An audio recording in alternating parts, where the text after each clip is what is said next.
अस्सलाम वालेकुम स्टूडेंट्स, मैं हूं हसन सारिम और आप देख रहे हैं सारिम एजुकेशन। आज के लेक्चर में स्टूडेंट्स हम पढ़ेंगे मोटिवेशन एंड मोटिव्स। मोटिवेशन हमारे पास पूरा एक चैप्टर है, फिर उसमें मोटिव्स और मोटिव्स की क्लासिफिकेशन टाइप्स वगैरह सारी आ जाती हैं। तो हम स्टार्ट करेंगे मोटिवेशन से स्टूडेंट्स।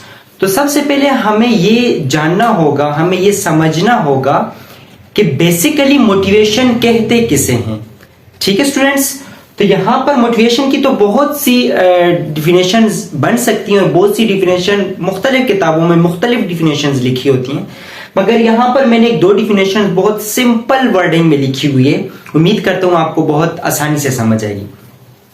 तो पहले तो मैंने मोटिवेशन का प्रोसेस बताए हुए आपको कि मोटिवेशन का ए से लेकर जी तक का प्रोसेस कैसे होता है या उसमें क्या क्या होता है। तो कहते हैं कि मोटिवेशन एक प्रोसेस है जिसमें सबसे पहले हम क्या करेंगे, स्टार्ट करेंगे। Starting is a process involve in starting, directing and maintaining activities.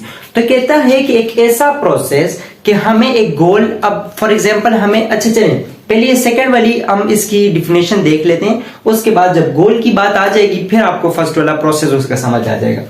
तो डिफिनेशन में क्या कहते हैं कि motivation is a state within human and animal that drive behaviour toward some goal. तो कहते हैं कि मोटिवेशन हमारे पास एक ऐसी स्टेट है या एक ऐसा प्रोसेस है जो ह्यूमन में भी मौजूद होता है, एनिमल में भी मौजूद होता है।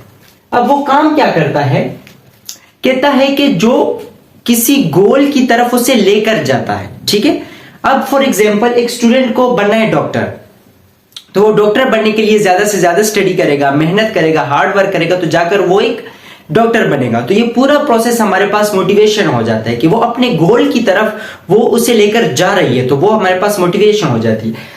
अब यहां पर देखिए मोटिवेशन का प्रोसेस क्या होगा। कहते हैं कि सबसे पहले स्टार्ट करना है, फिर उसे डायरेक्शन देनी है उस चीज को, और फिर उसे मेंटेन करना है। तो ये हमारे पास एक मोटिवेशन का फुल प्रोसेस आ जाता है। जिस तरह आपको मैंने एक स्टूडेंट की मिसाल दी कि उसे डॉक्टर बनना है, तो सबसे पहले वो क्या करेगा, अपने गोल को सेट करेगा, अपने माइंड में गोल को सेट कर लिया कि मैंने डॉक्टर बनना है। स्टार्टिंग में वो स्टडी स्टार्ट कर देगा, एफएससी करेगा, उसके बाद बीएस मेडिकल में, फिर फर्दर समवन, तो फिर हमारे पास वो स्टडी स्टार्ट कर देगा किसमें जी, मेडिकल की फील्ड में। उसके बाद आ जाते हैं जी डायरेक्टिंग, कि उसको वो डायरेक्शन दे देगा। अब वो स्टडी तो स्टार्ट कर रहा है मगर स्टडी को डायरेक्शन दे देगा कि मैंने मेडिकल की तरफ ही जाना है, क्योंकि मैंने एक डॉक्टर बनना है। जिसने इंजीनियर बनना होगा तो वो फिर इंजीनियरिंग की तरफ जाएगा। तो ये इसके आगे जी डायरेक्शन। फिर थर्ड नंबर पे आ जाते हैं जी मेंटेनिंग, कि उस चीज को फिर मेंटेन रखना है। अगर 4 साल स्टडी कर रहे, 8 साल कर रहे, तो मेंटेन रखेगा, 4 साल 8 साल वो मेंटेन रखेगा अपनी स्टडी को, तो आखिर में जाकर वो अपने किस पर पहुंच जाएगा, अपने गोल पर पहुंच जाएगा और कंप्लीट हो जाएगा उसका गोल। तो ये तो हो गई जी हमारे पास मोटिवेशन। अब आ जाते हैं मोटिव्स। तो मोटिव्स क्या कहते हैं जी, मोटिव सबसे पहले आप ये समझ लें कि मोटिव लैटिन लैंग्वेज का एक वर्ड है, उससे डिराइव हुआ है, लैटिन से। ठीक है, जिसको कहते हैं मूवर्स, और इसका मतलब होता है टू मूव, मतलब आगे बढ़ने को। ये तो आगे एमसीक्यूज में ज्यादातर आ जाती हैं ये चीजें। फिर आगे आ जाते हैं जी, it is basically energy, need and force. तो मोटिव को हम 3 नाम दे सकते हैं। First of all energy, second need and then force. क्या कोई एनर्जी होगी हमारे अंदर, या हमारे अंदर किसी चीज की नीड होगी, हमें कोई जरूरत होगी, या क्या होगा, फोर्स होगा, या हमें कोई फोर्स पीछे से पुश करेगी। आगे देखते हैं तो आपको समझ आ जाएगी कि ये 3 वर्ड्स किस तरह यूज होते हैं। तो कहते हैं कि डिफाइन एज अ फोर्स। अब देखें इधर हमने बोला था इसे हम फोर्स कह सकते, तो वो डिफिनेशन में भी फोर्स को वो बोल रहे हैं कि डिफाइन एज अ फोर्स, कि एक ऐसी फोर्स है which pushes an individual to perform an action.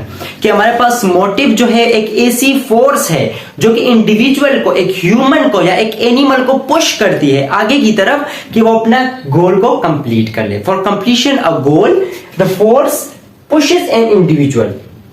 तो अपने गोल को कंप्लीट करने के लिए जो फोर्स एक इंडिविजुअल को पुश करती है आगे की तरफ, तो उसे हमारे पास बेसिकली क्या कहते हैं स्टूडेंट्स, मोटिव कहते हैं। अब हमारे पास ये फोर्स आ गई।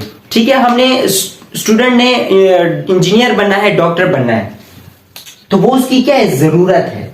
ठीक है, उसको फील हो रहा है, उसकी नीड उसको फील हो रही है कि मैंने क्या बनना है जी, डॉक्टर बनना है, उसकी जरूरत उससे हो रही है।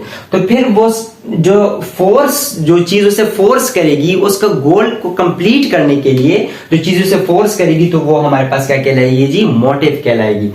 तो ये तो हमारे पास हो गई मोटिव और मोटिवेशन। उम्मीद करता हूं आपको बहुत, अगर अच्छी तरीके से ना हो तो थोड़ी अच्छी तरीके से समझ आ गई होगी।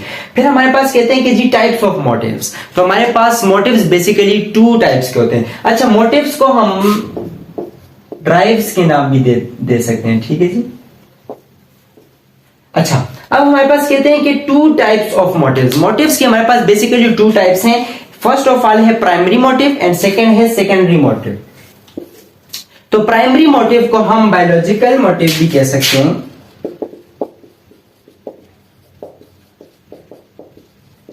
और फिजियोलॉजिकल मोटिव भी कह सकते हैं। अच्छा, बायोलॉजिकल मोटिव और फिजियोलॉजिकल मोटिव और प्राइमरी मोटिव ऐसे मोटिव होते हैं जो इनबॉर्न हो, ठीक है, जो हमारे पास पैदा होने के बाद ही हमें वो मोटिव पाए जाते हो, ऑटोमेटिक हमें पाए जाते हो, तो उसे कहते हैं प्राइमरी मोटिव। फिर आ जाते हैं सेकेंडरी मोटिव, जो इनबॉर्न ना हो और लर्न हो, मतलब कि पैदा होने के बाद हम उसे खुद से सीखें। किससे सीखें जी, एनवायरनमेंट से सीखें या हम अपनी सोसाइटी से सीखें, तो उन मोटिव्स को हमारे पास नाम दिए गए सेकेंडरी मोटिव। सो इसकी जो एक्सप्लेनेशन है प्राइमरी और सेकेंडरी मोटिव की, तो वो हम इसके बाद आने वाले लेक्चर में पढ़ेंगे स्टूडेंट्स। सो आपको मोटिवेशन मोटिव्स के हवाले से कोई भी क्वेश्चन आपके जहन में आ रहा हो या आपको लगता है कि मैंने कोई चीज मिसिंग कर दी है, तो आप कमेंट सेक्शन में बता सकते हैं। So thank you students for watching my video. If you have any kind of question please ask me in comment section, and मिलते हैं फिर नेक्स्ट लेक्चर में। ओके, अल्लाह हाफिज।